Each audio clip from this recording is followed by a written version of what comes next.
అందరికి ప్రతి ఒక్కరికి కూడా సమన్యాయం జరగాలి అని చెప్పని తప్పించి కానీ తన గత ప్రభుత్వం ఏముంది, ఒక ఇల్లు నడిపేసి ఒక ఇల్లుకి ఏమైనా అందిందా? ప్రతి వాలంటీర్ ప్రతి ఇంటికి వెళ్ళారు కదా, అలాగే చెయ్యాలి. సర్వే కూడా ప్రతిది కూడా అలాగే సర్వే చేయాలండి, అలాగే చెయ్యాలి, అలాగే చెయ్యాలంటే నేను అంటే అప్పుడు జరిగిపోయింది అనట్లేదు. మీరు అలా మాట్లాడకండి, మీరు అలా మాట్లాడలేదు. సమన్యాయం జరగాలి, ప్రతి ఒక్క ఇంటికి జరగాలి, ప్రతి ఒక్క ఇంటికి వెళ్ళాలంటున్నారండి, ప్రతి ఒక్క ఇంటికి వెళ్ళాలంటున్నారు, ప్రతి ఒక్కరింటికి సర్వే చేయాలండి. ఇది రాజకీయం కాదు. మన ఊర్లో పేదల సంఖ్య మన ఊర్లో పేదోళ్ళ సంఖ్య 176 మందేనండి. మన ఊర్లో పేదోళ్ళ సంఖ్య 176 మందేనా? మన ఊర్లోనంటున్నాను. ఎందుకెవరండి? మీ ప్రభుత్వం ఉన్నప్పుడు మీరెందుకు ఇస్తారండి? మీరెందుకెవరు? మీ ప్రభుత్వం మీకు నమ్మకం ఉన్నప్పుడు మీరెందుకు ఇవ్వకపోవాలి? మీ ప్రభుత్వంలో మీకు నమ్మకం ఉన్నప్పుడు మీరెందుకు ఇవ్వకపోవాలంటున్నానండి. అందరికీ సమన్యాయం జరగాలి అంటున్నానండి, అందరికీ సమన్యాయం జరగాలి అంటున్నానండి, అందరికీ సమన్యాయం జరగాలి అంటున్నాను. సమన్యాయం జరగాలి ఏంటి దయచేసి మరి సంయమనం పాటించాలి అందరూ కూడా. మీ అధ్యక్షులు ఏమంటే చెప్పండి. ప్రజల తిరుగుబాటు మొదలైంది. వాగ్దానాలు ఇచ్చి తప్పించుకోవడం అంత తేలిక కాదన్న విషయం ప్రభుత్వానికి తెలిసి వస్తుంది. ప్రజాప్రతినిధులు ఓళ్లలో తిరగలేనటువంటి పరిస్థితులు ఈ ప్రభుత్వం వచ్చి సంవత్సరం కాకముందే మొదలైంది.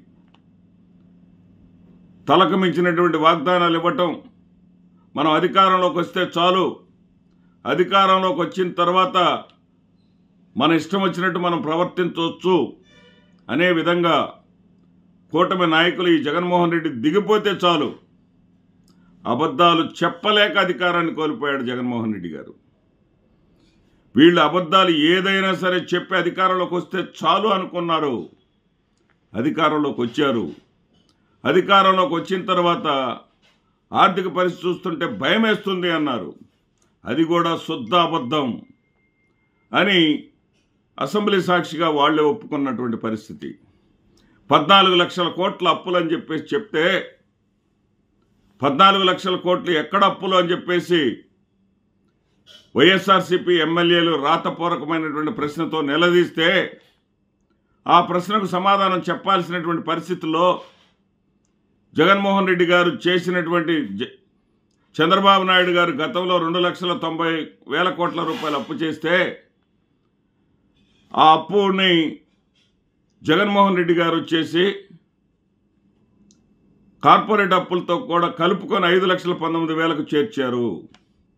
అంటే జగన్మోహన్ రెడ్డి గారు చేసినటువంటి అప్పులు 3,29,000 కోట్ల రూపాయలు మాత్రమే అనే వాస్తవాన్ని అంగీకరించాల్సినటువంటి పరిస్థితి. ఈ రోజున ప్రజలు నిలదీస్తూ ఉన్నారు. గత ప్రభుత్వం వాలంటీర్ల ద్వారా ఇంటింటికి వచ్చి పథకాలన్నీ అందిస్తే మీరు ఎందుకు అందివ్వట్లేదు? ఆ పద్ధతిలో మీరు ఎందుకు చేయడం లేదు? ఆ రోజు మాట ఇచ్చారు కదా, మీ మాట నమ్మి కదా మీకు ఓట్లేసింది మేము. జగన్మోహన్ రెడ్డి చేసి చూపించాడు అంటే ప్రభుత్వాధినేత చేయగలడు అనే విషయాన్ని మేము అనుభవంతో తెలుసుకున్న తర్వాత మీరు అంతకన్నా ఎక్కువ ఇస్తామంటే కదా మీకు మేము ఓట్లేసిందని ప్రజలు నిలదీస్తూ ఉన్నారు. అరకొరగా పథకాలు ఇస్తున్నారు. దీపం పథకం కింద ఇంటింటికి గ్యాస్ అన్నారు. కనీసం 10 మందికి కూడా, గ్రామంలో 10 మందికి కూడా గ్యాస్ ఇవ్వట్లేదు. గ్రామాల్లో ఉండేది పేదల సంఖ్య ఇదేనా? ఎక్కడైతే గోదావరి జిల్లాల్లో తెలుగుదేశం పార్టీ, జనసేన పార్టీలు కలిసి వైఎస్ఆర్సీపీని క్లీన్ స్వీప్ చేసాయో, కనీసం కాలు మోపడానికి కూడా అవకాశం లేకుండా తుడిచిపెట్టాయో అక్కడే తిరుగుబాటు మొదలైంది.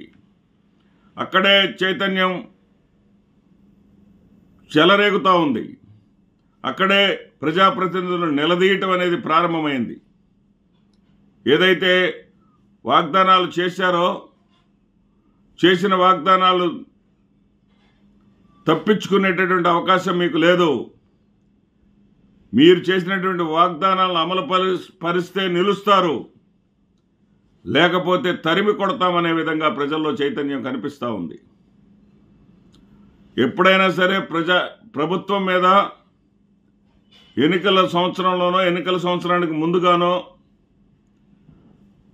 ప్రజల్లో అసంతృప్తి కనిపిస్తుంది. కానీ అధికారంలోకి వచ్చినటువంటి సంవత్సరం లోపుగానే ఈ స్థాయిలో అసంతృప్తి కనపడటం పరిస్థితి చూస్తూ ఉంటే ఎలా ఉందంటే, స్పీకర్ ఫార్మేట్లో ఎమ్మెల్యేలు కూడా మీరు రాజీనామా చేసి తప్పుకోండి పరిపాలన చేత కాకపోతే అని ప్రజలు నిలదీసేటటువంటి స్థాయికి చేరింది. కాబట్టి కూటమి నాయకులు జాగ్రత్త పడండి. మనం ఏం చెప్పినా నమ్ముతారో, మనం ఆడిందే ఆట పాడిందే పాట అంటే మీ తాట తీయటానికి ప్రజలు సిద్ధంగా ఉంటారన్న సంగతి గుర్తుపెట్టుకోండి.